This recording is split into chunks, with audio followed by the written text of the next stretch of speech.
ADA Audio vous présente Mettre en pratique le pouvoir du moment présent par Eckhart Tolle.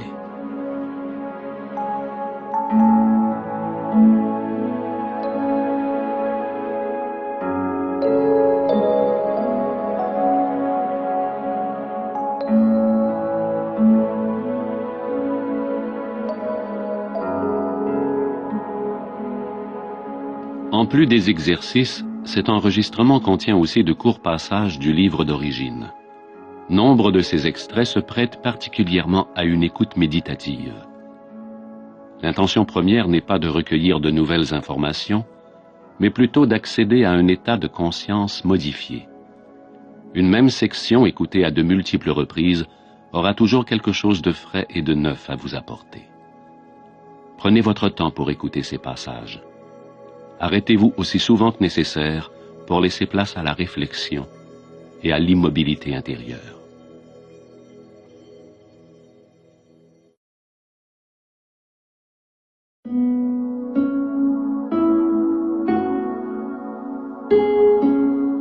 Chapitre 1 L'être et l'illumination. Il y a la vie éternelle et omniprésente qui existe au-delà des myriades de formes de vie assujetties au cycle de la naissance et de la mort. Plusieurs personnes utilisent le mot Dieu pour la décrire. Moi, je l'appelle être. À l'instar du terme Dieu, le mot être n'explique rien. Par contre, il a l'avantage d'être un concept ouvert.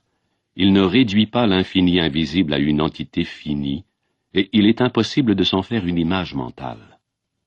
Personne ne peut se déclarer être l'unique détenteur de l'être, car il s'agit de votre essence même et que celle-ci vous est accessible immédiatement sous la forme de la sensation de votre propre essence.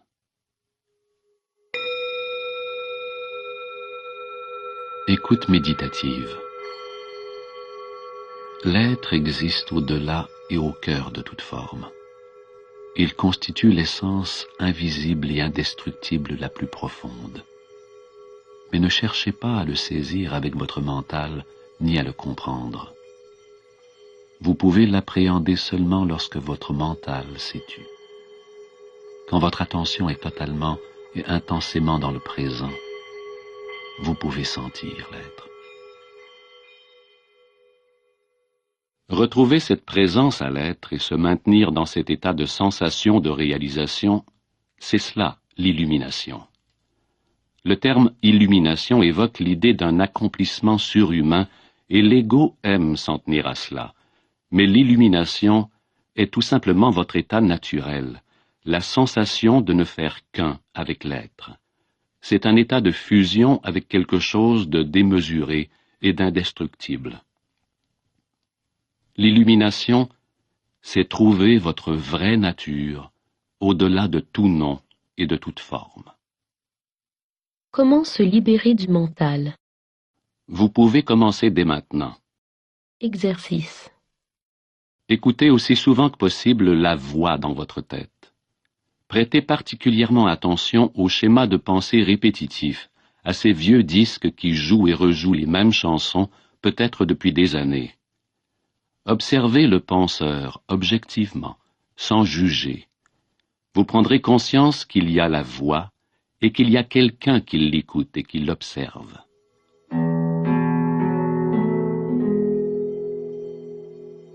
Ainsi, quand vous observez une pensée, vous êtes non seulement conscient de celle-ci, mais aussi de vous-même en tant que témoin de la pensée.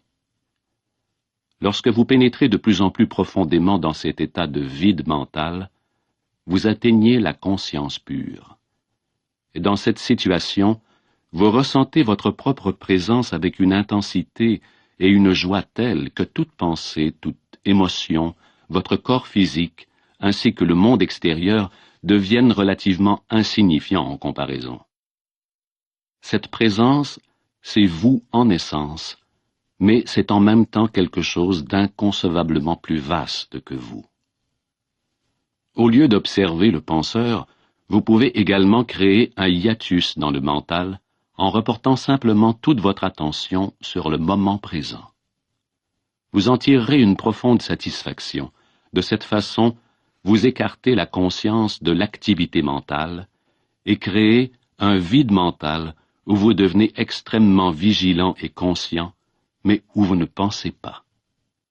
Ceci est l'essence même de la méditation. Exercice. Dans votre vie quotidienne, vous pouvez vous y exercer durant n'importe quelle activité routinière.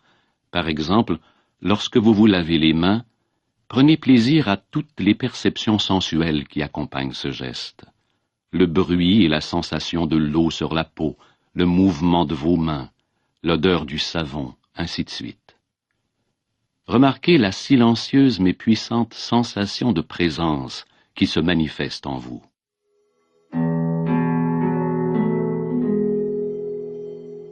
L'illumination, c'est s'élever au-delà de la pensée.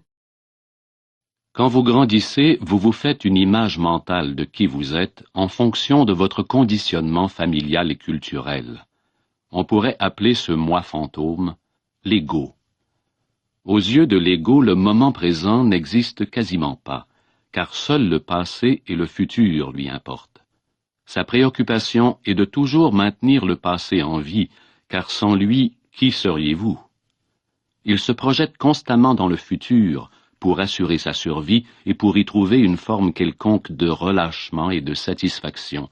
Il se dit « Un jour, quand ceci ou cela se produira, je serai bien, heureux, en paix. » Le secret de la libération réside dans l'instant présent. Les émotions, une réaction du corps mental.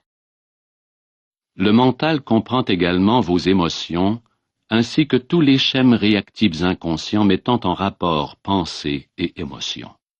Plus vous vous identifiez à vos pensées, à vos goûts, à vos jugements et à vos interprétations, c'est-à-dire moins vous êtes présent en tant que conscience qui observe, plus grande sera la charge émotionnelle. Et ceci, que vous en soyez conscient ou non. Si vous ne réussissez pas à ressentir vos émotions, si vous en êtes coupé, vous en ferez l'expérience sur un plan purement physique sous la forme d'un problème ou d'un symptôme physique. Exercice. Si vous voulez vraiment apprendre à connaître votre mental, prenez l'habitude de vous poser la question suivante. Qu'est-ce qui se passe en moi en ce moment? Observez l'émotion, ressentez-la dans votre corps, car celui-ci vous donnera toujours l'heure juste. Si apparemment il y a un conflit entre les deux, la pensée mentira, alors que l'émotion dira la vérité. Non pas la vérité ultime de votre essence, mais la vérité relative de votre état d'esprit à ce moment-là. S'il n'y a aucune émotion, soyez encore plus profondément attentif à votre champ énergétique à l'intérieur du corps.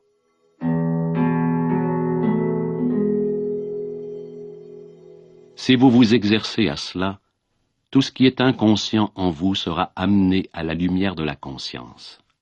C'est la porte d'accès à l'être.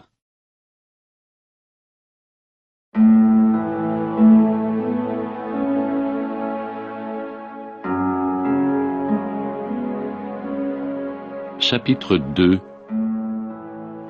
L'origine de la peur. La peur psychologique n'a rien à voir avec la peur ressentie face à un danger concret. Elle se présente sous une multitude de formes, un malaise, une inquiétude, de l'anxiété, de la nervosité, une tension, de l'appréhension, une phobie. Ce type de peur concerne toujours quelque chose qui pourrait survenir et non pas ce qui est en train d'arriver. La peur semble avoir bien des causes, une perte, un échec, une blessure. Mais en définitive, toute peur revient à la peur qu'a l'ego de la mort, de l'anéantissement. Même une chose apparemment aussi insignifiante et normale que le besoin compulsif d'avoir raison et de vouloir donner tort à l'autre est due à la peur de la mort. En tant qu'ego, vous ne pouvez alors vous permettre d'avoir tort puisque cela signifie mourir. Lorsque vous vous serez désidentifié de votre mental, avoir tort ou raison n'aura aucun impact. Vous pourrez énoncer clairement et fermement la façon dont vous vous sentez ou ce que vous pensez, mais sans agressivité, ni en étant sur la défensive. Écoute méditative. Prenez profondément conscience que le moment présent est toujours uniquement ce que vous avez. Tandis qu'auparavant vous habitiez le temps et accordiez de petites visites à l'instant présent. Faites du maintenant votre lieu de résidence principal et accordez de brèves visites au passé et au futur lorsque vous devez affronter les aspects pratiques de votre vie. Dites toujours oui au moment présent. Mettez fin à l'illusion qu'est le temps. Plus vous êtes axé sur le temps, c'est-à-dire le passé et le futur, plus vous ratez le présent, la chose la plus précieuse qui soit. La vie, c'est maintenant. Rien ne s'est jamais produit dans le passé, cela s'est produit dans le présent. Rien ne se produira jamais dans le futur, cela se produira dans le présent.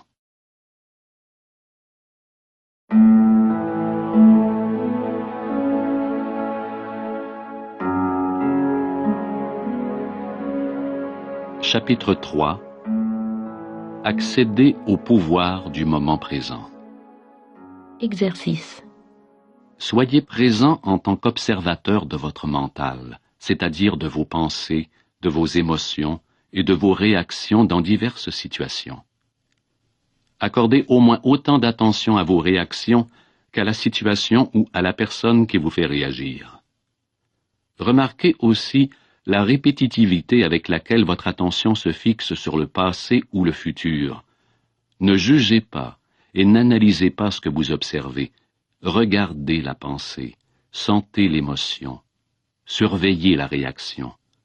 N'en faites pas une problématique. Vous sentirez alors quelque chose de plus puissant que n'importe lequel de vos sujets d'observation. La présence calme qui observe de derrière le contenu du mental. Le témoin silencieux.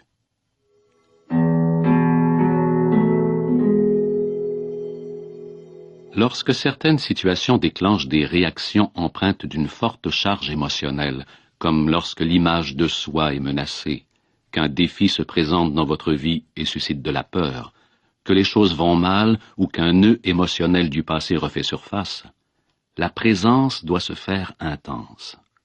Dans de telles situations, la réaction ou l'émotion prend totalement possession de vous. Vous devenez elle et agissez en fonction d'elle. Vous vous justifiez, vous accusez, vous attaquez, vous vous défendez, sauf qu'il ne s'agit pas de vous, mais du scénario réactif, du mental dans son habituel mode de survie. S'identifier au mental, c'est lui donner de l'énergie. Observer le mental, c'est lui enlever de l'énergie. L'énergie économisée se transforme en présence. La personne illuminée maintient toujours son attention dans le présent. Celle-ci est tout de même consciente du temps à la périphérie. Autrement dit, elle continue à se servir du temps horloge, mais est libérée du temps psychologique. Comment se défaire du temps psychologique? Apprenez à utiliser le temps dans les aspects pratiques de votre vie, on pourrait appeler cela le temps horloge, mais revenez immédiatement à la conscience du moment présent quand les choses pratiques ont été réglées. De cette façon, il n'y aura aucune accumulation de temps psychologique qui est l'identification au passé et la perpétuelle projection compulsive dans le futur. Si vous vous donnez un objectif et travaillez pour l'atteindre, vous vous servez du temps horloge. Vous êtes conscient de la direction que vous voulez prendre, mais vous honorez le pas que vous faites dans le moment et lui accordez votre attention la plus totale. Si vous devenez trop axé sur l'objectif parce que, à travers lui, vous recherchez peut-être le bonheur, la satisfaction et une certaine complétude, vous n'honorez plus le présent. Celui-ci se réduit à un tremplin pour le futur, sans aucune valeur intrinsèque. Le temps horloge se transforme alors en temps psychologique. Votre périple n'est plus une aventure, mais seulement un besoin obsessionnel d'arriver quelque part, d'atteindre quelque chose, de réussir. Vous n'êtes plus conscient de la beauté et du miracle de la vie qui sont révélés partout autour de vous quand vous êtes dans l'instant présent. Ce que vous percevez comme le futur fait intrinsèquement partie de votre état de conscience dans le moment présent. Si votre mental traîne un lourd fardeau de passé, vous répéterez les mêmes expériences, car sans présence, le passé se perpétue de lui-même. La qualité de votre conscience dans cet instant-ci façonne votre futur, qui bien sûr ne pourra être vécu que comme le présent. Si la qualité de votre conscience à ce moment-ci détermine le futur, qu'est-ce qui détermine la qualité de votre conscience? Votre degré de présence. Par conséquent, le seul domaine à partir duquel le véritable changement peut s'opérer et où le passé peut se dissoudre, c'est le présent. Comment découvrir votre vie derrière vos conditions de vie actuelles? Écoute méditative. Trouvez le passage étroit qui vous conduit à la vie. On l'appelle l'instant présent. Ramenez votre vie au moment présent. Vos conditions de vie sont peut-être très problématiques, ce qui est le cas de la plupart des gens, mais essayez de voir si vous avez un problème en ce moment même. Pas demain ni dans 10 minutes, mais maintenant. Avez-vous un problème maintenant? Lorsque vous êtes envahi par les problèmes, il ne reste aucune place pour la nouveauté et les solutions. Exercice. Utilisez pleinement vos sens. Soyez véritablement là où vous êtes. Regardez autour de vous, simplement, sans interpréter. Voyez la lumière, les formes, les couleurs, les textures. Soyez conscient de la présence silencieuse de chaque objet, de l'espace qui permet à chaque chose d'être. Écoutez les bruits sans les juger. Entendez le silence qui les anime. Touchez quelque chose, n'importe quoi, et sentez et reconnaissez son essence. Observez le rythme de votre respiration. Sentez l'air qui entre et qui sort de vos poumons. Sentez l'énergie de vie qui circule dans votre corps. Laissez chaque chose être, au-dedans comme au-dehors. Reconnaissez en chaque chose son être là. Plongez totalement dans le présent.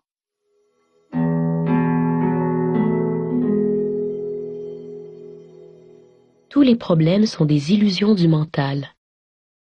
Il est impossible d'avoir un problème lorsque votre attention est totalement dans le présent.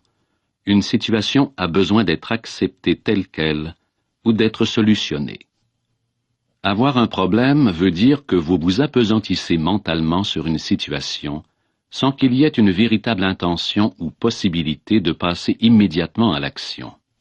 Vous êtes tellement pris par vos conditions de vie que vous perdez le sens même de votre vie, de votre être. Quand vous créez un problème, vous créez de la souffrance. Tout ce qu'il faut, c'est simplement faire un choix, prendre une décision. C'est se dire, quoi qu'il arrive, je ne me créerai plus de souffrance, je ne me créerai plus de difficultés. La joie de l'être. Demandez-vous s'il y a de la joie, de l'aisance et de la légèreté dans ce que vous entreprenez. S'il n'y en a pas, c'est que le moment présent est passé à l'arrière-plan et que la vie est perçue comme un fardeau ou comme un combat. Dès que vous honorez le moment présent, tout malheur et tout combat disparaissent et la vie se met à couler dans la joie et la facilité. Quand vous agissez en fonction de la conscience que vous avez dans le moment présent, tout ce que vous faites est imprégné d'une certaine qualité, d'un certain soin et d'un certain amour, même le plus simple des gestes.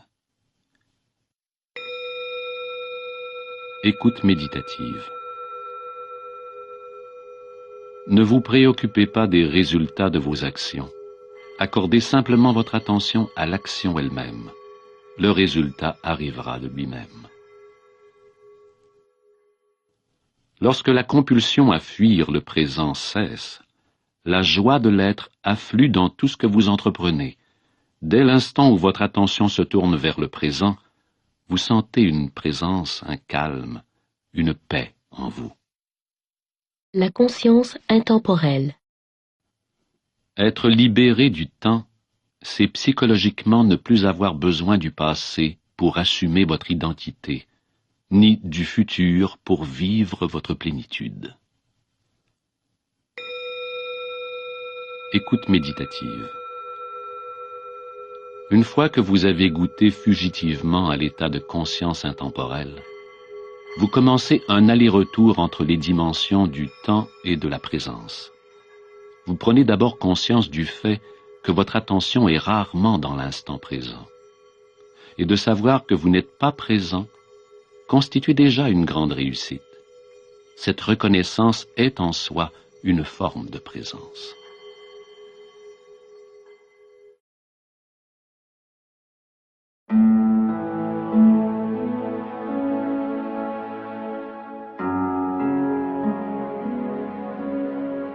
Chapitre 4. Éliminer l'inconscience. Il est donc essentiel d'introduire dans votre vie plus de conscience dans des situations ordinaires où tout se passe relativement en douceur. Ainsi, vous intensifierez votre capacité à être présent. Cette présence génère en vous et autour de vous un champ énergétique d'une fréquence vibratoire élevée. Aucune inconscience, négativité, discorde ou violence entrant dans ce champ ne peut y survivre, pas plus que l'obscurité ne peut résister à la lumière. En apprenant à être le témoin de vos pensées et de vos émotions, vous serez étonné de noter la rareté des moments où vous vous sentez véritablement bien. Dans vos pensées, vous verrez beaucoup de résistance sous forme de jugement, d'insatisfaction et de projection mentale. Celles-ci vous éloigneront toutes du présent. Exercice. Prenez l'habitude de suivre de près votre état mental et émotionnel. Demandez-vous, suis-je à l'aise en ce moment? Une fois que vous avez déterminé qu'il y a effectivement en vous un certain degré de malaise, trouvez de quelle manière vous évitez ou niez la vie ou y résistez, c'est-à-dire comment vous reniez le présent.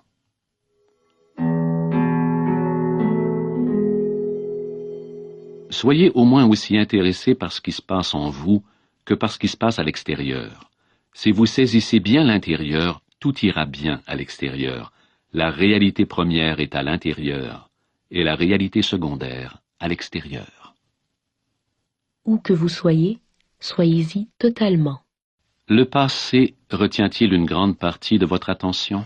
Vous arrive-t-il souvent d'en parler et d'y penser, en bien ou en mal? S'agit-il des grandes choses que vous avez accomplies, de vos aventures ou de vos expériences? Ressassez-vous votre passé de victime et les affreuses choses que l'on vous a faites ou que vous avez faites à quelqu'un? Vos mécanismes mentaux sont-ils en train d'engendrer de la culpabilité, de l'orgueil, du ressentiment, de la colère, du regret ou de l'apitoiement sur vous-même? Êtes-vous inquiet? Avez-vous souvent des pensées anticipatoires? Dans ce cas, vous vous identifiez à votre mental, qui se projette dans une situation future imaginaire et crée de la peur. Il n'y a aucun moyen de faire face à une telle situation, car celle-ci n'existe pas. Vous pouvez mettre fin à cette folie corrosive qui sape votre santé et votre vie. Il vous suffit de cueillir l'instant présent. Vous pouvez toujours composer avec le présent, mais vous ne pourrez jamais composer avec le futur, et vous n'avez pas à le faire.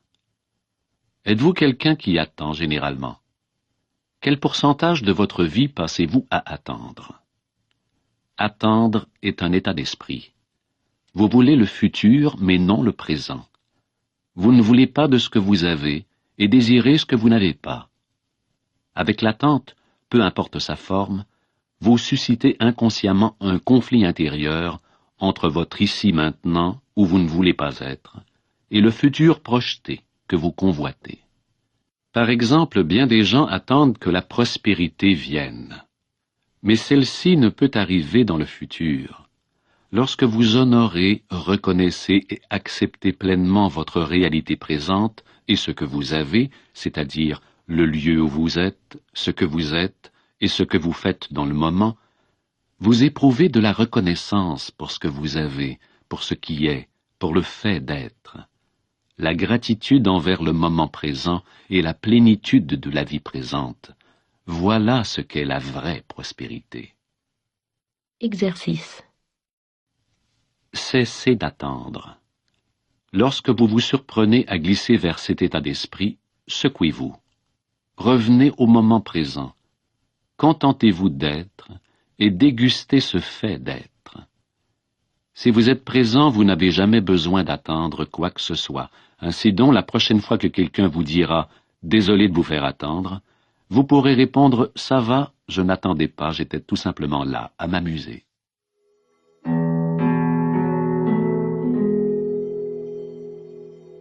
Dans un certain sens, l'état de présence peut se comparer à l'attente. Il existe une autre sorte d'attente, dont la qualité est très différente et qui exige de votre part une vigilance totale. Quelque chose pourrait se manifester à n'importe quel moment, et si vous n'êtes pas totalement éveillé, totalement immobile, vous passerez à côté. Dans cet état, toute votre attention se trouve dans le présent. Il n'en reste rien pour rêvasser, penser, se souvenir et anticiper l'avenir. Il n'y a là aucune tension ni aucune peur, seulement une présence vigilante. Vous êtes présent à tout votre être, à chaque cellule de votre corps. Le passé ne peut survivre en votre présence. Tout ce que vous avez besoin de savoir au sujet de votre passé inconscient, les défis du présent vous l'apporteront. Il est essentiel d'être attentif, mais pas au passé en tant que tel. Accordez de l'attention au présent, à vos comportements, à vos réactions, à vos humeurs, à vos pensées, à vos émotions, à vos peurs et à vos désirs à mesure qu'ils se présentent dans l'instant présent. C'est cela votre passé. Si vous pouvez être suffisamment présent pour observer toutes ces choses, non pas avec un regard critique ou analytique, mais sans les juger, alors vous faites face au passé et le dissipez par le pouvoir de votre présence.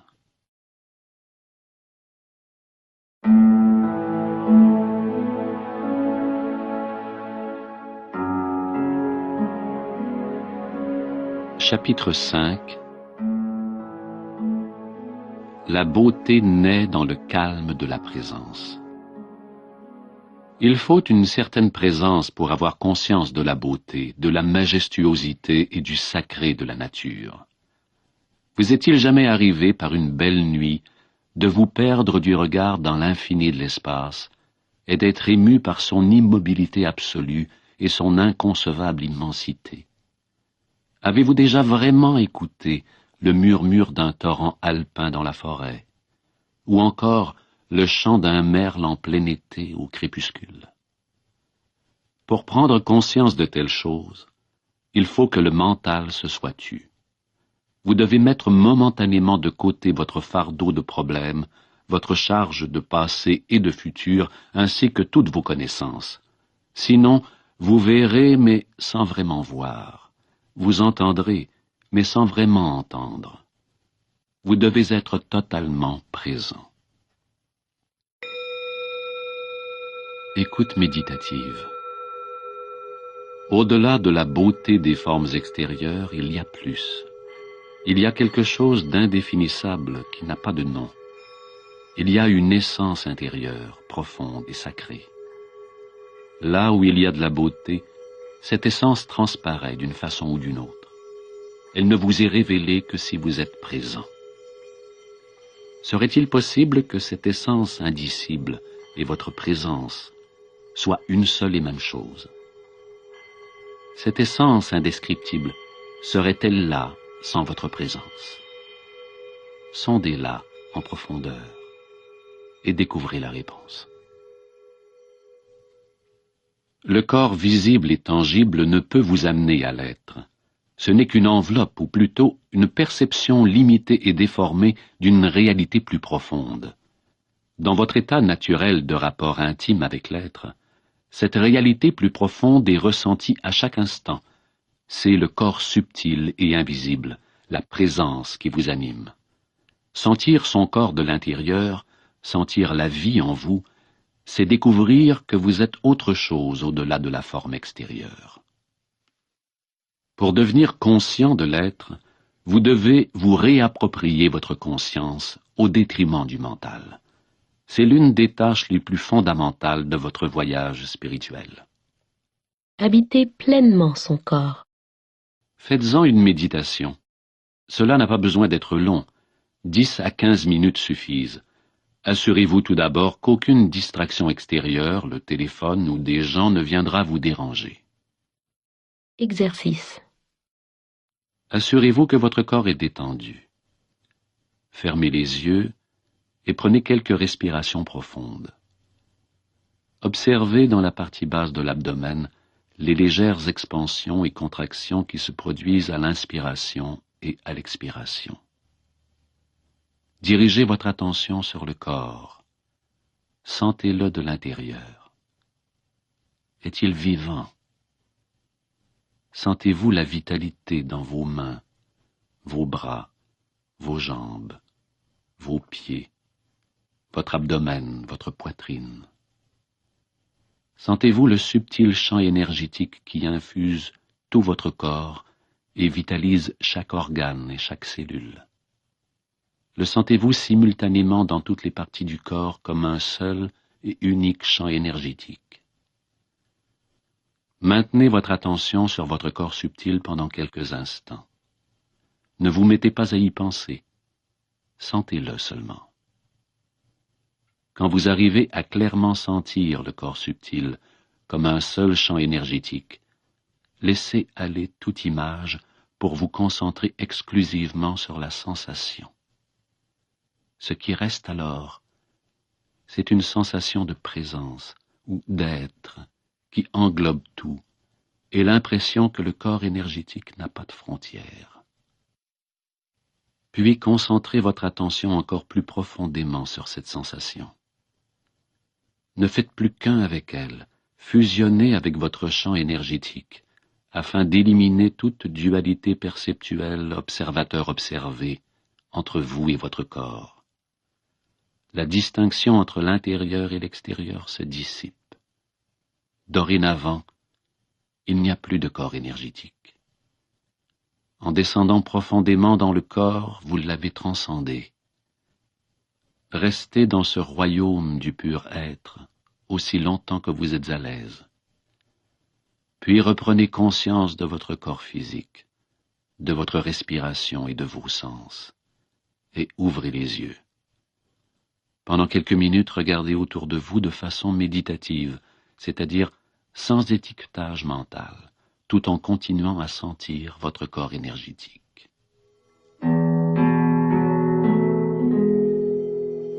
Lorsque vous avez accès à ce royaume dépourvu de forme, vous êtes vraiment libéré du lien avec la forme et de toute identification à celle-ci. C'est un royaume d'immobilité et de paix profonde, mais aussi de grande joie et d'intense vitalité. Chaque fois que vous faites preuve de présence, vous devenez dans une certaine mesure perméable à la lumière, à la conscience pure qui émane de cette source. Vous prenez également conscience que cette lumière n'est pas dissociée de ce que vous êtes et qu'elle constitue au contraire votre essence même. Ceci est l'état de rapport intime avec la source que nous appelons illumination. Créez en vous de profondes racines. La clé, c'est d'être en contact permanent avec votre corps subtil, de le sentir en tout temps. Cela approfondira et transformera rapidement votre vie. Plus vous dirigez votre conscience sur le corps énergétique, plus la fréquence de ces vibrations s'amplifie. À ce niveau vibratoire plus élevé, la négativité ne peut plus vous perturber, et vous tendez naturellement à vous attirer des situations nouvelles qui reflètent cette fréquence vibratoire. Exercez-vous au cours des jours ou des semaines à venir à ne pas accorder la totalité de votre attention au mental et au monde extérieur. Concentrez-vous sur ce que vous faites, mais sentez en même temps votre corps énergétique aussi souvent que possible. Restez en contact avec vos racines intérieures. Surveillez ensuite comment ceci modifie l'état de votre conscience et la qualité de ce que vous faites. Comment renforcer le système immunitaire? Il existe une méditation simple mais puissante d'auto-guérison que vous pouvez faire à tout moment quand vous sentez le besoin de renforcer votre système immunitaire. Exercice. Quand vous avez quelques minutes de libre, particulièrement le soir juste avant de vous endormir, et le matin juste après vous être réveillé et avant de vous lever, inondez votre corps de conscience. Fermez les yeux, étendez-vous sur le dos. Choisissez différentes parties de votre corps pour tout d'abord y centrer brièvement votre attention, les mains, les pieds, les jambes, les bras, l'abdomen, la tête, etc. Aussi intensément que vous le pouvez, sentez d'abord l'énergie vitale dans ces parties du corps, en restant environ 15 secondes sur chacune d'elles. Puis, laissez votre attention parcourir à quelques reprises tout votre corps à la manière d'une vague, des pieds à la tête, et vice-versa. Cela ne prendra qu'une minute environ.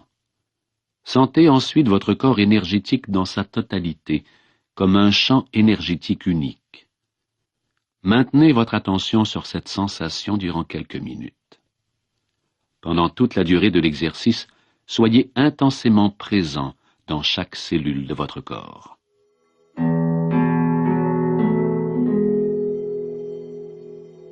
Laissez la respiration vous amener dans le corps. Si à n'importe quel moment vous éprouvez de la difficulté à entrer en contact avec le corps énergétique, il est habituellement plus facile de vous concentrer en premier lieu sur la respiration consciente, qui est une méditation puissante en elle-même, vous remettra graduellement en contact avec le corps.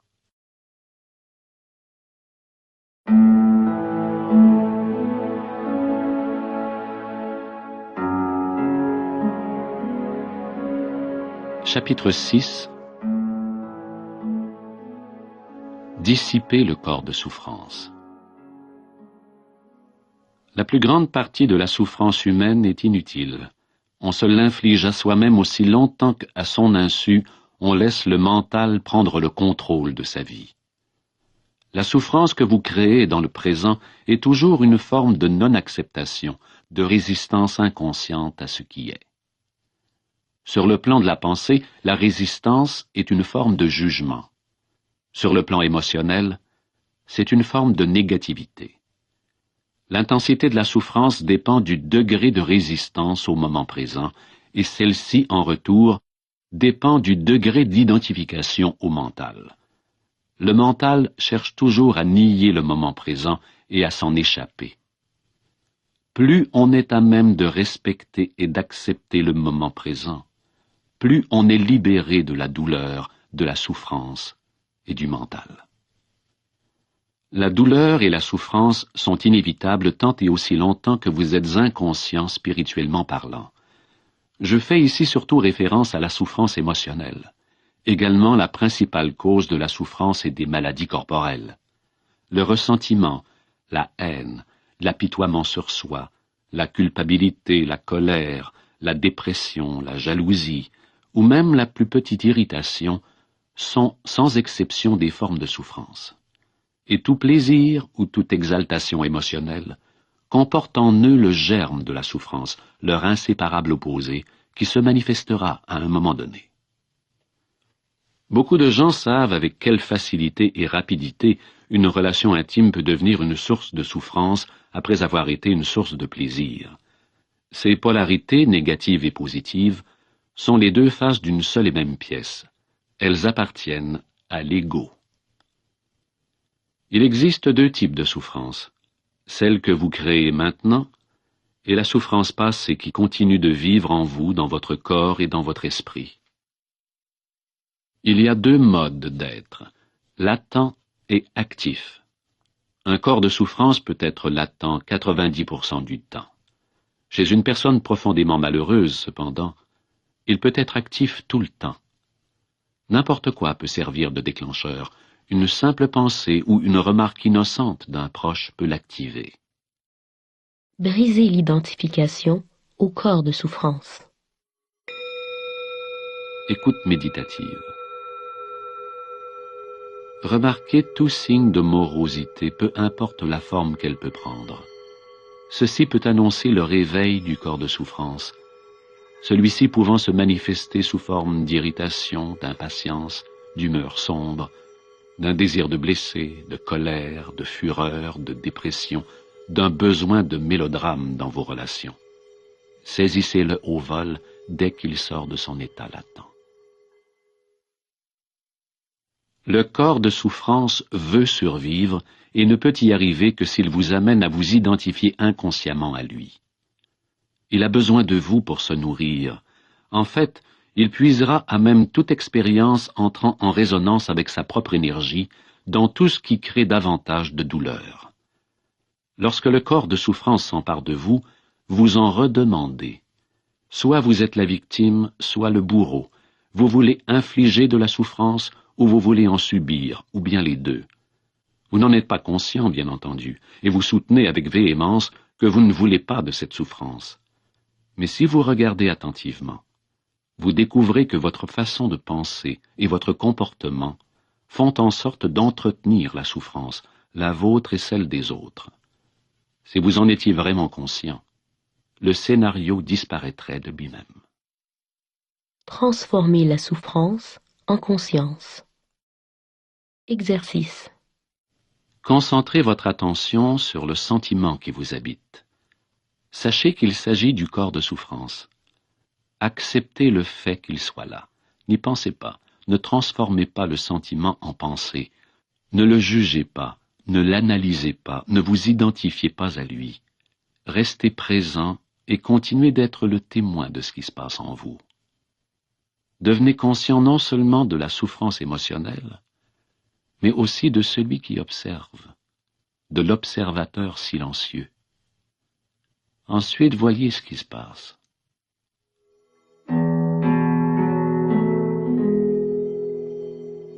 Le seul pouvoir qui existe est celui propre à l'instant présent. C'est le pouvoir de votre présence à ce qui est. Une fois que vous savez cela, vous réalisez également que vous-même et personne d'autre êtes maintenant responsable de votre vie intérieure et que le passé ne peut pas l'emporter sur le pouvoir de l'instant présent.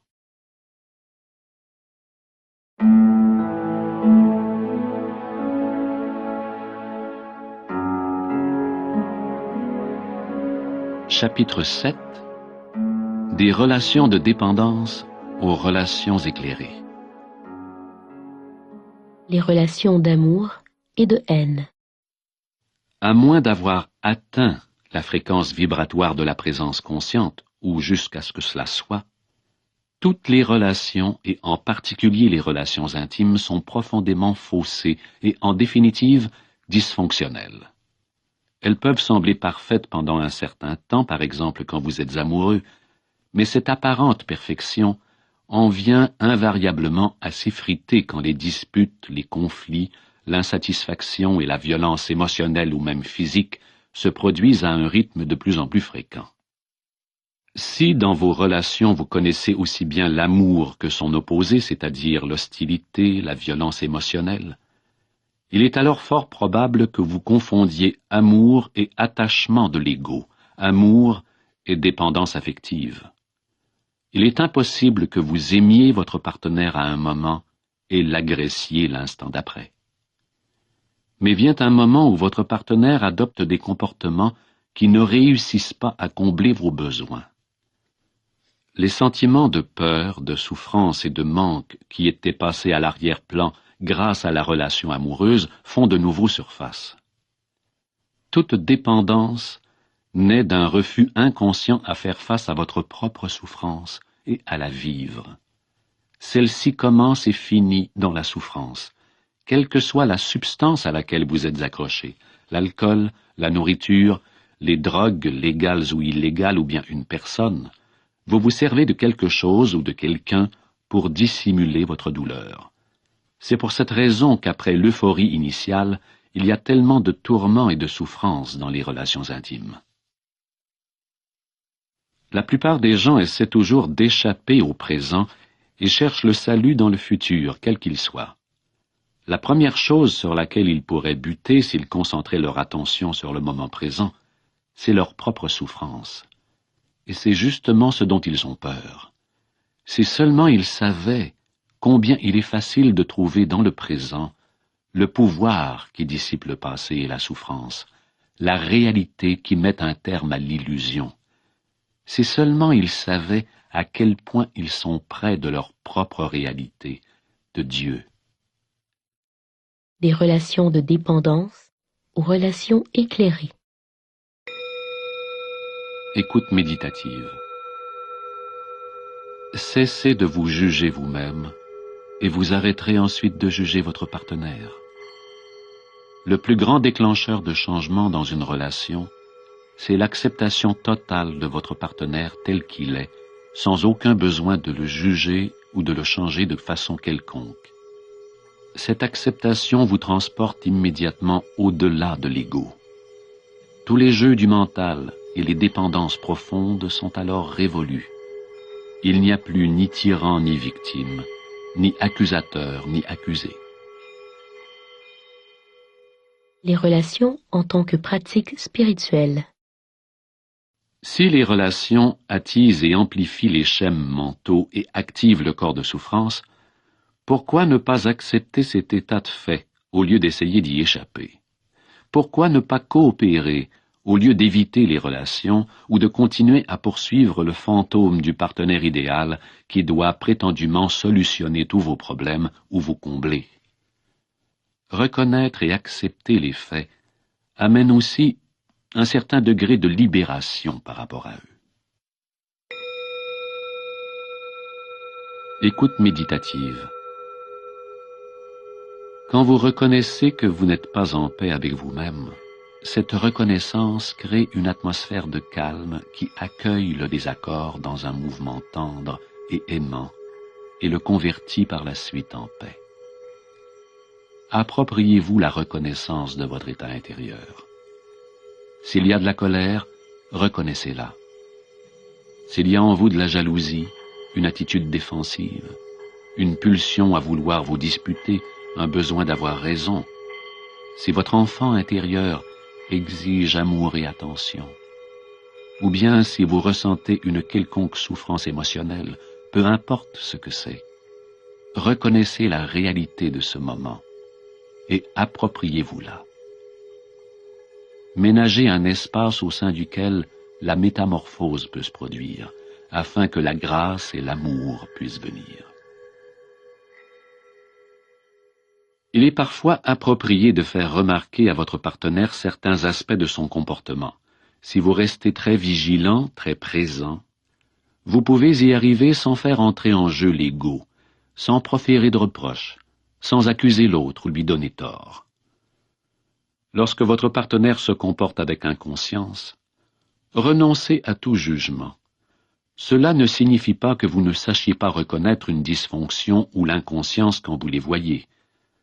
Cela veut dire que vous êtes celui ou celle qui reconnaît, au lieu d'être celui ou celle qui réagit et qui juge. Vous serez alors totalement libéré de la réaction, ou vous réagirez en reconnaissant que vous le faites, créant ainsi un espace où vous observez la réaction et lui permettez d'être. Au lieu de vous battre contre l'obscurité, vous faites la lumière. Au lieu de réagir face à l'illusion, vous la voyez et en même temps, vous voyez à travers elle.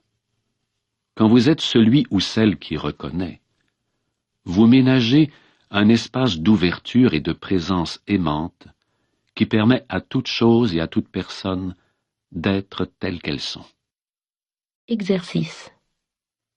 Apprenez à dire ce que vous ressentez sans faire de reproches. Sachez écouter votre partenaire de façon ouverte et non défensive.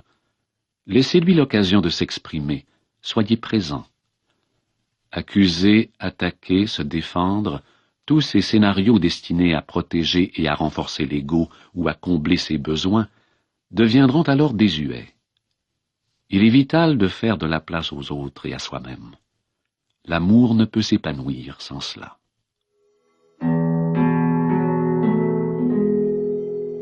Une fois que vous aurez éliminé les deux facteurs de destruction d'une relation, c'est-à-dire que le corps de souffrance sera métamorphosé et que vous ne serez plus identifié à votre mental et à ses positions, et que votre partenaire aura fait de même, vous vous refléterez l'un l'autre l'amour que vous sentez au plus profond de vous, celui qui advient avec la réalisation que vous ne faites qu'un avec le grand tout. Et ceci est l'amour qui n'a pas d'opposé. Si votre partenaire est encore identifié au mental et au corps de souffrance alors que vous en êtes déjà libéré, ceci représentera un défi de taille, non pas pour vous, mais pour votre partenaire. Le mental du partenaire qui ne s'est pas réalisé sera profondément frustré parce que plus rien ne s'opposera à ses positions fixes, ce qui voudra dire que celles-ci deviendront chambranlantes et affaiblies. Elles courent même le risque de s'effondrer complètement, ceci se traduisant par la perte du sens de soi. Renoncez à la relation que vous entretenez avec vous-même. Quand vous êtes réalisé, vous êtes vous-même. Vous ne vous jugez pas, vous ne vous prenez pas en pitié, vous n'êtes pas fier de vous, vous ne vous aimez pas, vous ne vous détestez pas. La division causée par la conscience qui revient sur elle-même est résorbée, et sa malédiction éliminée. Il n'y a plus de moi à protéger, à défendre ou à sustenter. Quand vous êtes réalisé, vous n'entretenez plus cette relation avec vous-même. Une fois que vous y avez renoncé, toutes les autres relations deviennent des relations d'amour.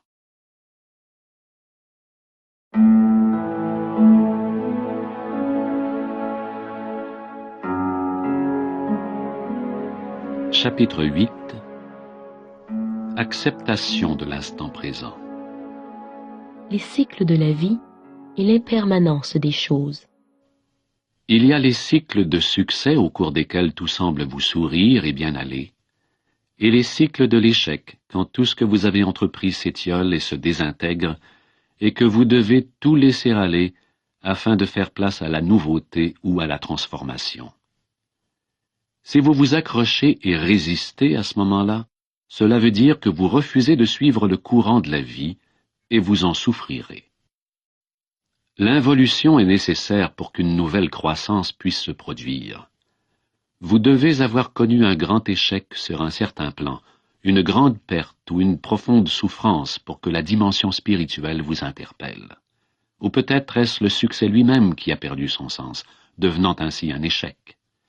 Derrière tout succès, il y a l'échec, et derrière tout échec, le succès. Dans ce monde-ci, c'est-à-dire sur le plan de la forme, tout le monde échoue, tôt ou tard bien entendu, et tout accomplissement revient éventuellement au rien. Aucune forme n'est permanente. Dans un état de conscience réalisé, vous êtes toujours actif et prenez plaisir à créer de nouvelles formes et circonstances, mais vous n'êtes pas identifié à elles. Telle est la différence. Vous n'avez pas besoin d'elles pour trouver le sens de votre moi. Elles ne constituent pas votre vie, seulement vos conditions de vie. Rien ne dure dans cette dimension. Soit les choses se terminent, soit elles changent. Ou bien encore elles subissent une inversion de polarité.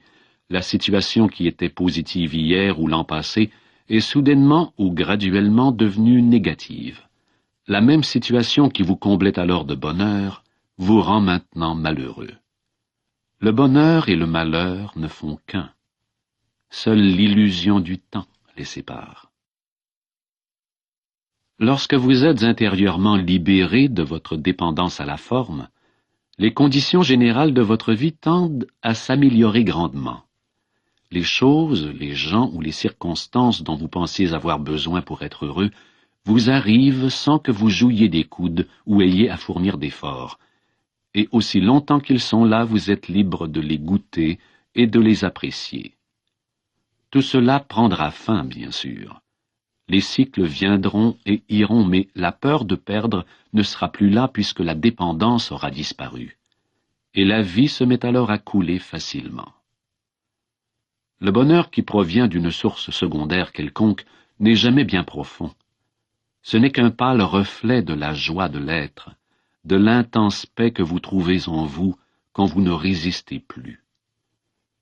L'être vous transporte au-delà des contraires polarisés du mental et vous libère de votre dépendance aux formes. même si tout venait à s'écrouler et à être réduit en miettes autour de vous, vous sentiriez toujours ce profond noyau de paix intérieure.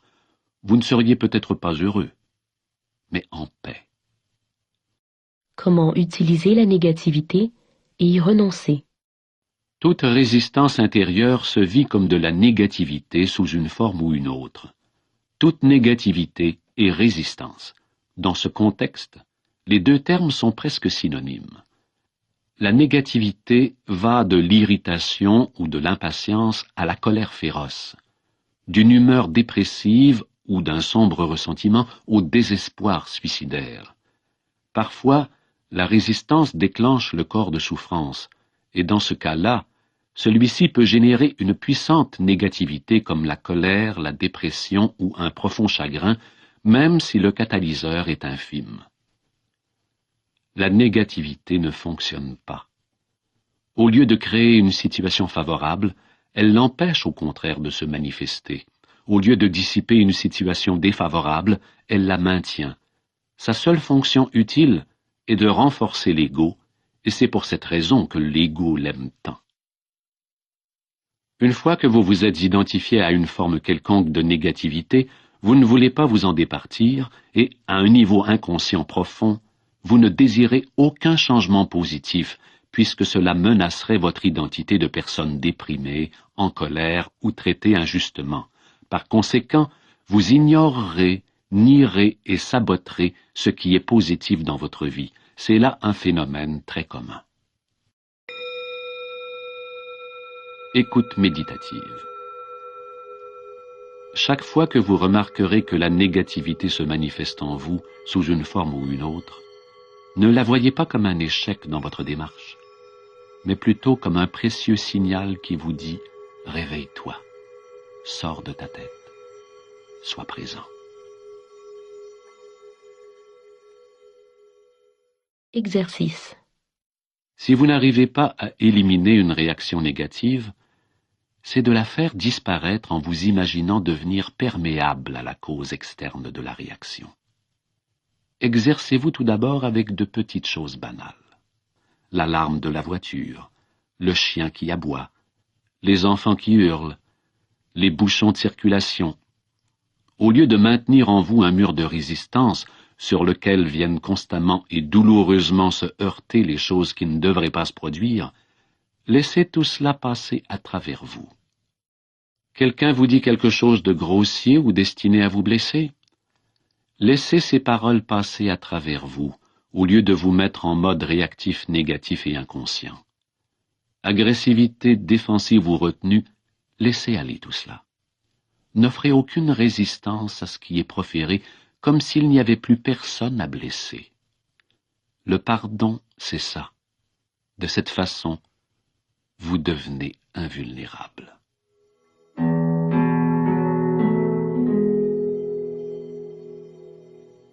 Cela ne vous empêche pas de rappeler à la personne que son comportement est inacceptable si c'est ce que vous choisissez de faire.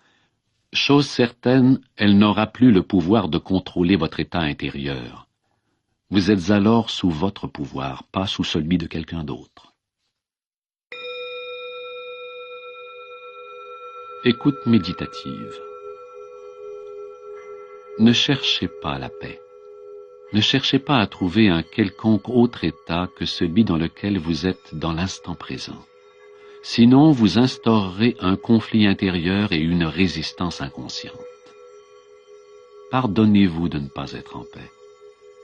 Dès l'instant où vous acceptez totalement l'absence de paix, celle-ci se métamorphose en paix. Tout ce que vous acceptez totalement vous conduit à la paix. C'est le miracle du lâcher-prise. Quand vous acceptez ce qui est, chaque moment est le meilleur qui soit. C'est cela l'illumination. La nature de la compassion. Quand vous existez à partir de l'être, vous percevez le corps et l'esprit d'une autre personne comme un écran derrière lequel vous pouvez sentir sa véritable réalité, tout comme vous sentez la vôtre. Donc, quand vous êtes confronté à la souffrance ou au comportement inconscient d'une autre personne, vous restez présent et en contact avec l'être, et êtes ainsi en mesure de voir au-delà de la forme et d'apercevoir cette pure étincelle chez l'autre à travers votre être. La compassion, c'est la conscience que vous avez un lien profond qui vous unit à toutes les créatures. La prochaine fois que vous affirmerez ne rien avoir en commun avec telle ou telle personne, rappelez-vous que vous avez au contraire beaucoup en commun avec elle. D'ici à quelques années, 2 ans ou 70 ans, peu importe, vous serez tous les deux des cadavres en décomposition, puis simplement un amas de poussière, et à la fin, plus rien du tout. Cette prise de conscience vous fait humblement redescendre sur terre et ne laisse pas grand place à l'orgueil.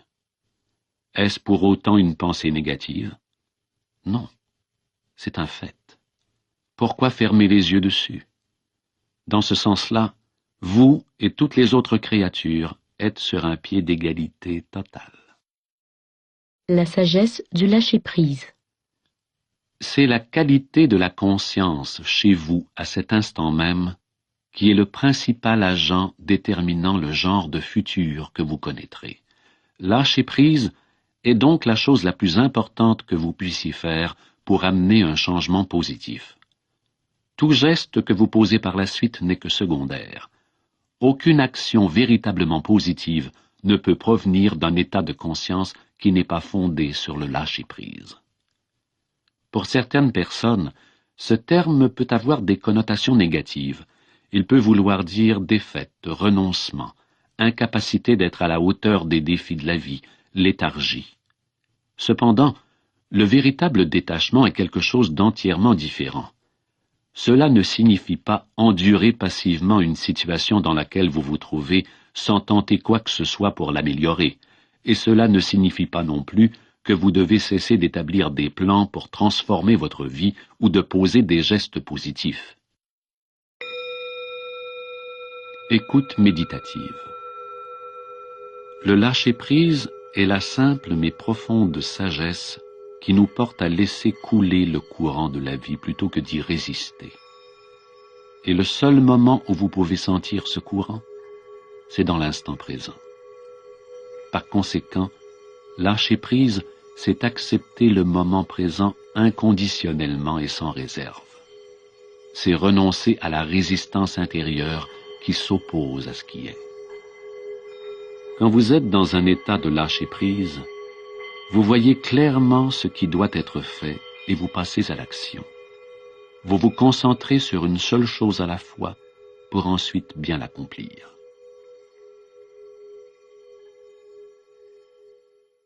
Quand vous lâchez prise, ce n'est pas la situation dans sa globalité que vous devez accepter, mais juste ce minuscule segment appelé instant présent.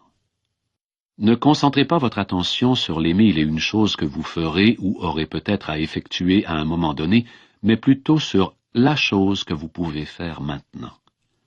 Ceci ne veut pas dire que vous ne devriez pas planifier, c'est peut-être justement la chose à faire. Peu importe le geste que vous posez, il ne portera peut-être pas fruit immédiatement. Ne résistez pas à ce qui est jusqu'à ce que cela se produise. Le lâcher-prise dans les relations interpersonnelles. Il est vrai que seule une personne inconsciente essaiera d'utiliser ou de manipuler les autres. Mais il est également vrai que seule une personne inconsciente peut être utilisée ou manipulée. Si vous offrez de la résistance au comportement inconscient des autres, ou luttez contre cela, vous tombez vous-même dans l'inconscience. Lâcher prise ne veut pas dire se laisser exploiter par les gens inconscients. Il est parfaitement possible de dire non fermement et clairement à quelqu'un, ou de se dissocier d'une situation tout en restant en même temps dans un état intérieur d'absence totale de résistance.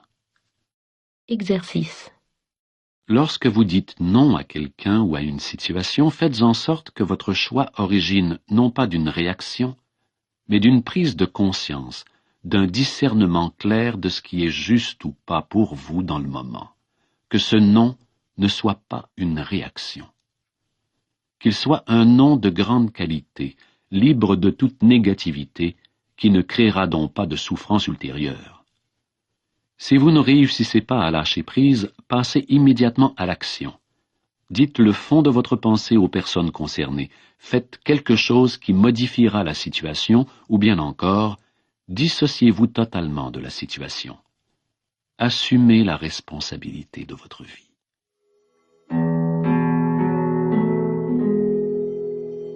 Ne polluez pas votre beau et radieux être intérieur, ni la terre, avec de la négativité. Ne laissez pas le tourment s'immiscer en vous sous quelque forme que ce soit. Le lâcher-prise viendra profondément modifier vos relations. Si vous ne réussissez jamais à accepter ce qui est, vous ne pourrez jamais accepter les autres tels qu'ils sont.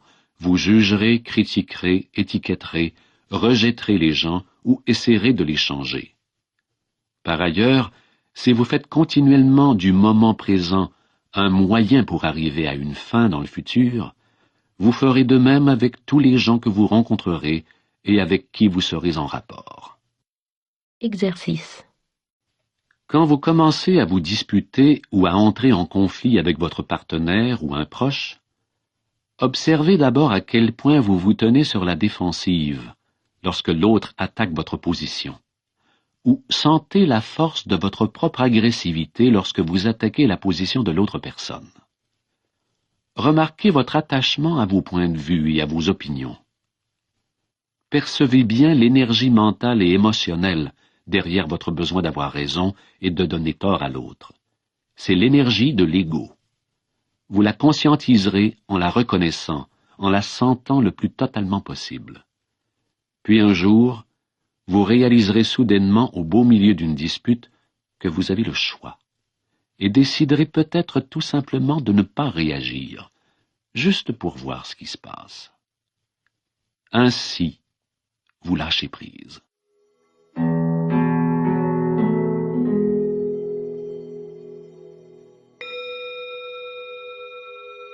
Écoute méditative.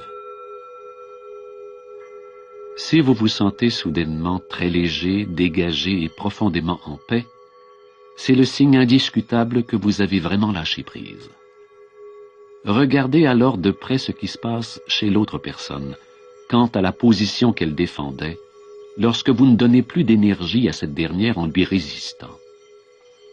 Quand l'identification aux prises de position est éliminée, une véritable communication s'instaure. La non-résistance n'est pas nécessairement synonyme d'inaction. Tout ce que cela veut dire, c'est que toute action n'est pas forcément une réaction.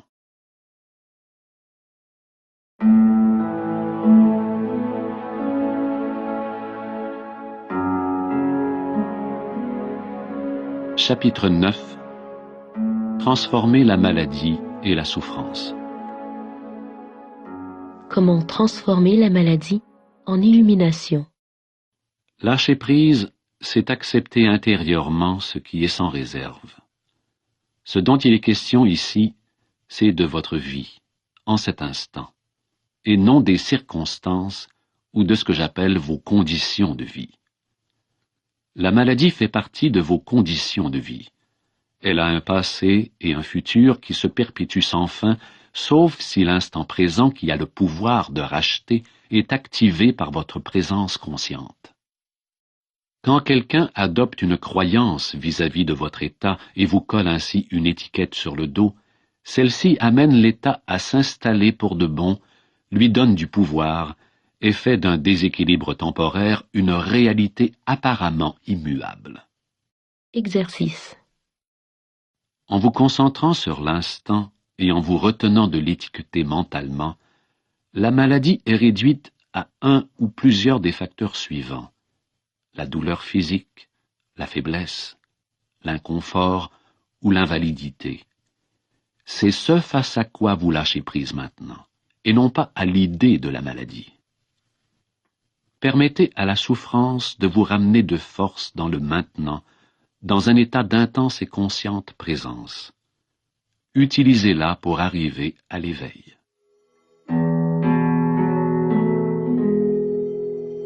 Le lâcher-prise ne transforme pas ce qui est, du moins pas directement.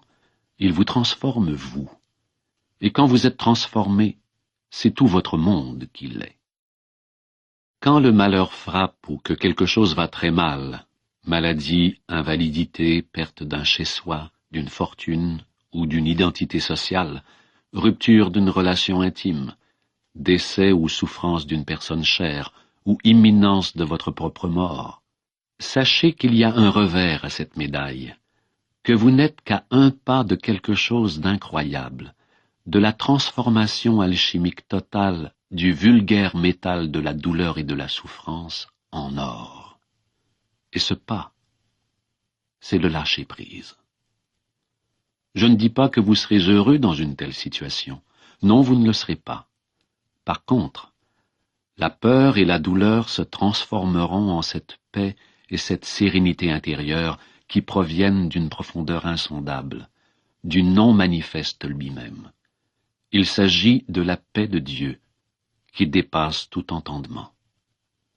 Cette paix radieuse s'accompagne de la réalisation que vous êtes indestructible, immortel. Et cette réalisation s'effectue non pas sur le plan du mental, mais au plus profond de votre être. Ce n'est pas une croyance, c'est une certitude absolue qui n'exige aucune preuve extérieure. Comment transformer la souffrance en paix? Dans certaines situations extrêmes, il vous sera peut-être toujours impossible d'accepter le présent. Mais pour le lâcher-prise, vous avez toujours une seconde chance. Écoute méditative. Votre première chance, c'est de lâcher prise chaque instant devant la réalité du présent. Sachant que ce qui est ne peut être défait puisque cela est déjà, vous dites oui à ce qui est ou acceptez ce qui n'est pas. Ensuite, vous faites ce que vous avez à faire selon les exigences de la situation. Si vous vous maintenez dans cet état d'acceptation, vous ne créez plus de négativité, de souffrance ou de tourment. Vous vivez dans un état de non-résistance, de grâce et de légèreté, libre de toute lutte intérieure. Exercice. La seconde chance à votre portée pour lâcher prise, c'est d'accepter ce qui est en vous, à défaut d'accepter ce qui est extérieur à vous. S'il vous est impossible d'admettre les circonstances extérieures, alors acceptez la situation intérieure. Donnez à la souffrance la permission d'être là. Lâchez prise face au chagrin, au désespoir, à la peur, à la solitude ou à toute autre forme adoptée par la souffrance. Soyez-en le témoin sans l'étiqueter mentalement. Accueillez-la. Par la suite, observez la façon dont le miracle du lâcher-prise transforme la souffrance profonde en paix profonde. Restez alerte et présent, présent avec tout votre être, avec chacune des cellules de votre corps. En faisant cela, vous laissez entrer un peu de lumière dans toute cette obscurité. Vous y amenez la flamme de votre conscience.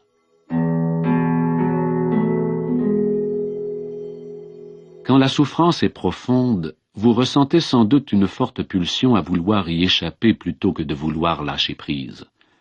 Vous ne voulez pas sentir ce que vous sentez, quoi de plus normal. Mais il n'y a aucune échappatoire, aucune issue de secours.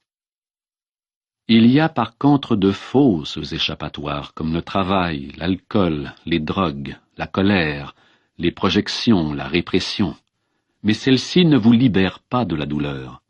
La souffrance ne diminue pas en intensité quand vous la rendez inconsciente. Quand vous niez la douleur émotionnelle, tout ce que vous entreprenez ou pensez est contaminé par elle. Même vos relations. Pour ainsi dire, vous diffusez cette vibration de souffrance par l'énergie qui émane de vous, et les autres la sentent intuitivement. S'ils sont dans l'inconscience, il se peut qu'ils se sentent poussés à vous agresser ou à vous blesser d'une manière ou d'une autre, ou bien alors, c'est vous qui les blesserez par une projection inconsciente de votre souffrance. Vous attirez vers vous tout ce qui peut correspondre à votre état intérieur. Avoir le pouvoir de choisir. Le choix existe à partir du moment où vous vous désidentifiez du mental et de ses schèmes de conditionnement, à partir du moment où vous devenez présent. Personne ne choisit le dysfonctionnement, le conflit ou la douleur. Personne ne choisit la folie. Ceux-ci adviennent parce qu'il n'y a pas suffisamment de présence en vous pour dissoudre le passé, pas assez de lumière pour dissiper l'obscurité. Presque tout le monde en souffre à des degrés variables. Dès l'instant où vous prenez conscience de cela, il ne peut plus y avoir de ressentiment. Comment pouvez-vous éprouver du ressentiment vis-à-vis de la maladie de quelqu'un? La seule attitude possible est la compassion. Lorsque vous lâchez prise face à ce qui est, et que vous devenez totalement présent, le passé perd tout pouvoir. Vous n'en avez plus besoin. La présence est la clé. Le présent l'est aussi. Étant donné que la résistance et le mental sont indissociables, le renoncement à la résistance, le lâcher-prise, met fin au règne du mental comme maître absolu, comme l'imposteur qui prétend être vous, le faux Dieu. Tout jugement et toute négativité disparaissent. Le royaume de l'être qui était masqué par le mental se révèle. Tout d'un coup, un grand calme naît en vous, une insondable sensation de paix. Et au cœur de cette paix, il y a une grande joie. Et au cœur de cette joie, il y a l'amour. Et au cœur de tout cela, il y a le sacré, l'incommensurable, ce à quoi on ne peut attribuer de nom.